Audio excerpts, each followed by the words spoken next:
Yo soy de San Telmo y vengo por estos barrios para dejar un verso para las madres mimosas de la ciudad. Yo soy un cantor sincero, sencillo y sentimental. Trabajo como el hornero y canto como el zorzal, siempre súper respetado.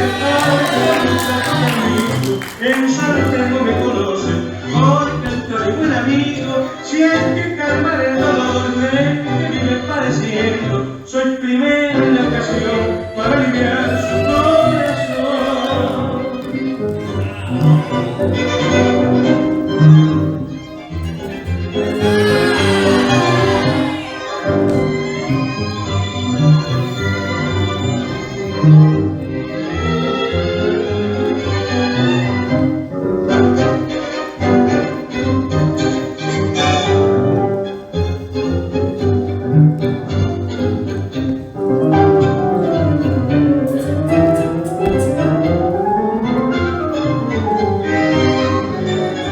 Siempre supe respetar al que hoy trata conmigo. En San Telmo me conocen por cantor y buen amigo. Si hay que calmar el dolor de que vive padeciendo, soy primero en la ocasión para aliviar su corazón.